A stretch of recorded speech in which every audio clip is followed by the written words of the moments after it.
নমস্কাৰ স্বাগতম জনাইছো মোৰ ইউটিউব চেনেললৈ আজিৰ ভিডিঅ'ৰ বিষয়বস্তু দ্বিতীয় শ্ৰেণীৰ অসমীয়া বিষয়ৰ অৰ্থাৎ জংকাৰ পাঠ্যপুথিখনৰ পাঠ 3 বৰষুণৰ বতৰত যিমানখিনি পঢ়িবলগীয়া আছে আটাইবোৰ পঢ়ি দিয়া হ'ব আৰু লগতে যিমানখিনি ক্ৰিয়াকলাপ আছে আটাইবোৰ ক্ৰিয়াকলাপৰ প্ৰশ্ন উত্তৰ আলোচনা কৰা হ'ব যদি এই ভিডিঅ'টো চাই ভাল লাগে তেন্তে লাইক কমেন্ট শেয়াৰ কৰিব আৰু যদি মোৰ চেনেলটোলৈ নতুনকৈ আহিছে তেতিয়াহলে সাবস্ক্ৰাইব কৰিবলৈ নাপাহৰিব আৰু আগৰবোৰ ভিডিঅ'ত দিয়া মৰমৰ নিচিনা আগন্তুক ভিডিঅ'বোৰতো মৰম আৰু আশীৰ্বাদ দিব বুলি মই আশাবাদী তেন্তে আহকচোন পলম নকৰি ভিডিঅ'টো আৰম্ভ কৰো পাঠ 3 বৰষুণৰ বতৰ পুৱাৰে পৰা আকাশখন ডাৱৰে ঢাকি আছে কিছু সময়ৰ পাছতে কিনকিনকৈ বৰষুণ পৰিবলৈ ধৰিলে লাহে লাহে বৰষুণ বাঢ়ি আহিল চৌপাশৰ খাল বিলবোৰ পানীৰে ভৰি পৰিল ন পানী পাই ভেকুলিবোৰে আনন্দতে তুৰতুৰালে পাতবেং এটাই গছৰ পাতেৰে পেপা এটা সাজি পে পেকৈ বজাবলৈ ধৰিলে পেপাৰ মাত শুনি কাৱৈ পুঠি খলিহনা মাছবোৰে কঁকাল ভাঙি নাচিবলৈ ধৰিলে গৰৈ আৰু চেঙেলী মাছে উলাহতে জপিয়াবলৈ ধৰিলে মাছবোৰৰ আনন্দ দেখি বতাহত উৰি ফুৰা জীয়াবোৰো কাষ চাপি আহিল জীয়াবোৰক দেখি মাছবোৰে কলে আহা সখীহত আহা আমাৰ লগত হাতুৰি নাদুৰি খেলাহি জীয়াবোৰে দুখমনৰে কলে আমাৰো তোমালোকৰ লগত খেলিবলৈ বৰ মন গৈছে পিছে সখীহত আমি যে পানীত হাতুৰিব নোৱাৰো পানীত নামিলে আমাৰ ধুনুকা পাখি ভাগি যাব আমাৰ পাখিবোৰ যে বৰ আলসুৱা ভেকুলিয়ে মাত লগালে তেনেহলে ভনীহত তোমালোকে বতাহতে উৰি উৰি নাচা মাছবোৰে পানীতে উলাহেৰে নাচক এতিয়া আমাক কিছু প্ৰশ্নৰ উত্তৰ লিখিব দিছে সেইসমূহ মই এখন পৃষ্ঠাত লিখি ৰাখিছো তাৰ পৰা দেখুৱাবলৈ চেষ্টা কৰিম উত্তৰ লিখো আহা কত সুধিছে পাতবেঙে কিহেৰে পেপা সাজিছিল ইয়াৰে উত্তৰ হ'ব পাতবেঙে গছৰ পাতেৰে পেপা সাজিছিল মই আটাইবোৰ প্ৰশ্ন দেখাই দিম প্ৰথমে আমি উত্তৰসমূহ আলোচনা কৰি লওঁ ঠিক আছে তাৰ পিছত আমাক খ প্ৰশ্নটো দিছে পেপাৰ মাথুনে কোনে কোনে কঁকাল ভাঙি নাচিছিল উত্তৰ হ'ব পেপাৰ মাথুনে কাৱৈ পুঠি খলিহনা মাছবোৰে কঁকাল ভাঙি নাচিছিল তাৰ পিছত গ প্ৰশ্নটো দিছে মাছবোৰৰ আনন্দ দেখি কোন সিহঁতৰ ওচৰ চাপি আহিছিল উত্তৰ হ'ব মাছবোৰৰ আনন্দ দেখি বতাহত উৰি ফুৰা জীয়াবোৰে সিহঁতৰ ওচৰ চাপিছিল খ প্ৰশ্ন দিছে ভেকুলিবোৰে কিয় আনন্দত তুৰতুৰাইছিল উত্তৰ হ'ব ন পানী পাই ভেকুলিবোৰে আনন্দত তুৰতুৰাইছিল ঙটো দিছে জীয়াবোৰে কিয় দুখ প্ৰকাশ কৰিছিল জীয়াবোৰে পানীত সাঁতুৰিব নোৱাৰে পানীত নামিলে পাখিবোৰ ভাগি যাব জীয়াবোৰৰ পাখিবোৰ বৰ আলসুৱা সেইবাবে জীয়াবোৰে দুখ প্ৰকাশ কৰিছিল এতিয়া মই আটাইবোৰ প্ৰশ্ন উত্তৰ এখন পৃষ্ঠাৰ পৰা দেখুৱাবলৈ চেষ্টা কৰিছো ক প্ৰশ্নটো আমাক দিছিল যে পাতবেঙে কিহেৰে পেপা সাজিছিল উত্তৰ পাতবেঙে গছৰ পাতেৰে পেপা সাজিছিল খ প্ৰশ্ন পেপাৰ মাথুনি কোনে কোনে কঁকাল ভাঙি নাচিছিল উত্তৰ পেপাৰ মাথুনি কাৱৈ পুঠি খলিহনা মাছবোৰে কঁকাল ভাঙি নাচিছিল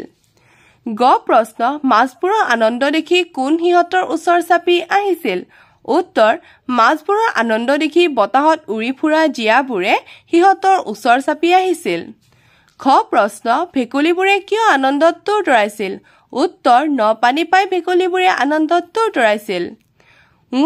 জীয়াবোৰে কিয় দুখ প্ৰকাশ কৰিছিল উত্তৰ জীয়াবোৰে পানীত সাঁতুৰিব নোৱাৰে পানীত নামিলে পাখিবোৰ ভাঙি যাব জীয়াবোৰৰ পাখিবোৰ বৰ আলসুৱা সেইবাবে জীয়াবোৰে দুখ প্ৰকাশ কৰিছিল এতিয়া আমাক দিছে জানো আহা আলহুৱা মানে লাহি সখী মানে বন্ধু বা বান্ধৱী আৰু মিত্ৰ উলা মানে আনন্দ ধুনুকা মানে সহজে ভগা এতিয়া আমাক নেক্সট দিছে ছবি চাই মাছবোৰ চিনো আহা ছবি চাই কোনটো মাছ কি হয় সেইটো আমাক চিনাকি কৰিব দিছে এইটো হৈছে কাৱৈ মাছ এইটো হৈছে পুঠি মাছ এইটো হৈছে খলিহনা এইটো হৈছে গৰৈ মাছ এয়া হৈছে চিতল মাছ আৰু এয়া হৈছে মাগুৰ মাছ ঠিক আছে এতিয়া আমাক নেক্সট কি দিছে হেয়া চাই লৈছো এতিয়া আমাক এটি সুন্দৰ কবিতা দিছে আমি ভালদৰে পঢ়ি লওঁ ইয়াতে দিছে লগে ভাগে গাও আহা আমাৰ চাৰি দিশ পুৱাতে শুই উঠি বেলিটিলৈ চাই দুই হাত মেলি দিলে চাৰি দিশ পায় বেলি উঠে পূব দিশে পিঠিলৈ পশ্চিম বাওঁ হাতে উত্তৰ দিশ সোঁহাতে দক্ষিণ অৰ্থাৎ ইয়াতে কি কৈছে যে আমি যদি ৰাতিপুৱা উঠি পিনিয়ে সূৰ্যটোলৈ চাই পেলি কি কৰো হাতখন মেলি দিও তেতিয়াহলে আমি চাৰিটা দিশ গম পাম যিটো আমাৰ বেলি উঠা দিশ সেইটো কি বুলি কোৱা হয় পূব দিশ আৰু আমাৰ পিঠিখনৰ পিছফালে যিটো আছে সেইটো হৈছে কি পশ্চিম দিশ আৰু বাও হাতে কি হ'ব উত্তৰ দিশ আৰু সো হাতে কি হ'ব দক্ষিণ দিশ অৰ্থাৎ আমাৰ চাৰি দিশ এই ধৰণে আমি গম পাব পাৰো এতিয়া আমাক নেক্সট দিছে পঢ়ু আহা তালিব্য হ যোগ প্ৰথম ছ হৈছে ছ নিশ্চয় আশ্চৰ্য নিশ্চিত পশ্চিম এতিয়া আমাক কি দিছে উলট পালটকৈ থকা আখৰবোৰ মিলাই অৰ্থপূৰ্ণ শব্দ লিখো আহা এই আটাইবোৰ শব্দ কি কৰা আছে উলটকৈ দিয়া আছে এতিয়া আমি কি পালটকৈ দিলে কি হ'ব এই শব্দকেইটা লিখিব দিছে এইটো কি হ'ব পশ্চিম এইটো কি হ'ব পাশ্চাত্য এইটো হ'ব নিশ্চয় এইটো হ'ব আশ্চৰ্য আৰু এইটো হ'ব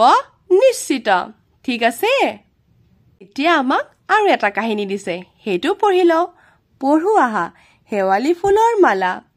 পেহীয়েকৰ সৈতে পাহি চোতালত বহি আছিল তেনেতে এটা মধুৰ সুবাস তাইৰ নাকত লাগিলহি এয়া কিহৰ সুবাস পেহী তাই সুধিলে এয়া হেৱালী ফুলৰ সুবাস পেহীয়েকে ক'লে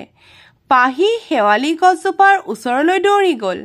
মালা গাঁঠিবলৈ তাই ফুলবোৰ ছিঙিবলৈ বিচাৰিলে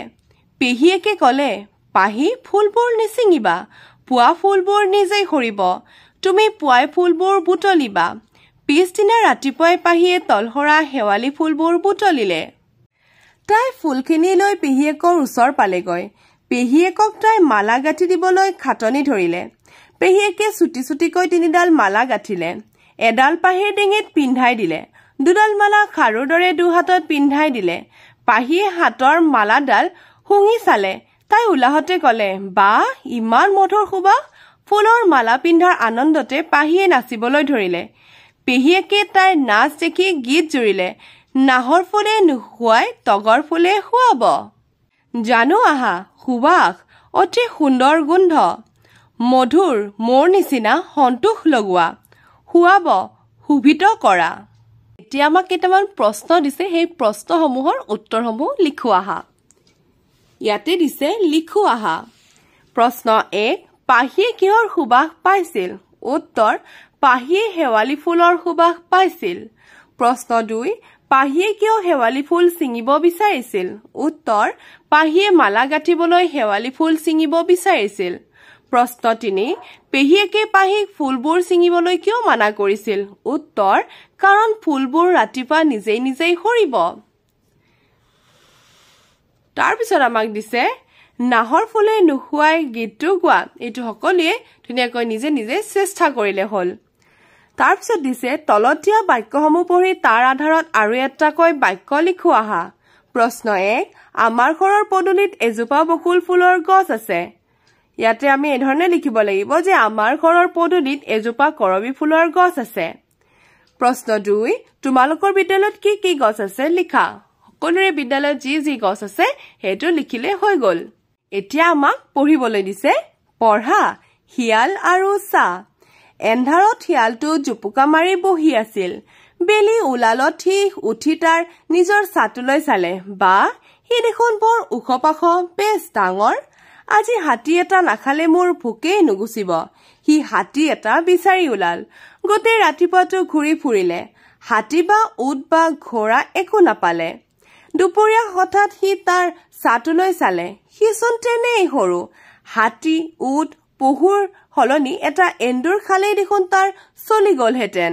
এতিয়া আমাক পুনৰ আলোচনা দিছে পঢ়া ৰাধিকাহঁতৰ ঘৰ সোণাপুৰত সিহঁতৰ বাৰীখন বতৰৰ বিভিন্ন ফলেৰে ভৰি থাকে গ্ৰীষ্মকালত আম কঁঠাল লিচু জামু আদি ফলবোৰ ডাল ভৰি ভৰি পকি থাকে শীতকালত পকা পকা কমলাবোৰ লমালমে লাগি থাকে ৰাধিকাই ৰ'দত বহি কমলা খাই বৰ ভাল পায় ভায়েক ৰাজুৰ আকৌ পকা কঁঠাল বৰ প্ৰিয় পুৱাই দেউতাকে পকা কঁঠাল এটা আনি পিৰালিত থলেহি কঁঠাল খাবৰ বাবে ৰাজুৱে তাৰ সমনীয়া দীপুকো মাতিলে ৰাজুহঁতৰ মাকে দুয়োকে কঁঠালৰ ফুটাবোৰ খাবলৈ দিলে ৰাজুৱে মন কৰিলে দীপুৱে কঁঠালৰ গুটিবোৰ দূৰলৈ পেলাই দিছে। দীপুৰ কাম দেখি ৰাজু আচৰিত হল। সি দীপুক কলে, কঁঠাল গুটিবোৰ পেলাই নিদিবা, এইবোৰ আমি সিজাই নাইবা পুৰিও খাব পাৰো। ই আমাৰ শৰীৰৰ বাবে অতি উপকাৰী। এতিয়া এই কাহিনীটোৰ আধাৰতো কেইটামান প্ৰশ্ন দিছে আৰু তাৰ শুদ্ধ উত্তৰটো আমাক বাছি উলিয়াব দিছে। ক প্ৰশ্নটো দিছে, ৰাধিকাহঁতৰ বাৰীখনত শীতকালত কোনবিধ ফল লমালমে লাগে? ইয়াৰে উত্তৰ কি হ'ব? কমলা। অলৰেডি আমি পঢ়োতে গমেই পালো হয়নে? খ প্ৰশ্নটো দিছে, ৰাজুৱে পকা কঁঠাল খাবলৈ কাক মাতিছিল? উত্তৰ হ'ব টিপুক। এতিয়া আকৌ আমাক দিছে উলট পালটকৈ থকা আখৰবোৰ মিলাই অৰ্থপূৰ্ণ শব্দ লিখা। আগতে আমি যিখিনি কৰি উঠিলো, অৰ্থাৎ এই শব্দটোৰ আমি পালট শব্দ এটা লিখিব লাগিব। অৰ্থাৎ এইটো কি হ'ব? ইচ্ছা, এইটো পশ্চিম, এইটো নিশ্চয়, এইটো শুভেচ্ছা আৰু এইটো হ'ব সদিচ্ছা। তাৰপিছত আমাক দিছে ভাবা আৰু বৰষুণৰ সৈতে জড়িত কেইটামান শব্দ লিখা। বৰষুণৰ লগত জড়িত ঢেৰেকনি আছে, মেঘ আছে, পানী আছে, ডাৱৰ আছে আৰু বহুতো শব্দ আছে। আমাক যিহেতু 4টা খালী ঠাই দিছে, আমি সেই 4টাত লিখি ৰাখিছো যে ঢেৰেকনি, মেঘ, পানী আৰু ডাৱৰ। তাৰপিছত আমাক নেক্সট দিছে বেছি গৰম লাগিলে তুমি কি কি কৰা লিখা। অৰ্থাৎ তোমাৰ যদি বেছি গৰম লাগে তেতিয়া তুমি কি ধৰণৰ কাম কৰা সেইটো ইয়াতে লিখিব দিছে। তাৰপিছত আমাক দিছে তলৰ বাক্যশাৰী সুন্দৰ আখৰেৰে 3বাৰ লিখা। এই যিটো বাক্য দিছে এই বাক্যটো আমাক 3বাৰ ভাল আখৰেৰে লিখিব দিছে। সেইটো সকলোৱে নিজে নিজে চেষ্টা কৰিলে হ'ল। কাকো তাচ্ছিল্য নকৰিবা, এই বাক্যটো 3বাৰ ধুনীয়াকৈ লিখিবলৈ চেষ্টা কৰিলে হ'ল। ঠিক আছে। তাৰপিছত আমাক নেক্সট যি দিয়া আছে, অৰ্থাৎ অধ্যায় 9 যাতায়াত আৰু যোগাযোগ ব্যৱস্থাৰ যিখিনি পঢ়িবলগীয়া আৰু যিখিনি প্ৰশ্ন উত্তৰ আছে আটাইবোৰ নেক্সট ভিডিঅ'ৰ জৰিয়তে আলোচনা কৰা হ'ব। তেন্তে আজিৰ কাৰণে থেংক ইউ ফৰ ৱাচিং।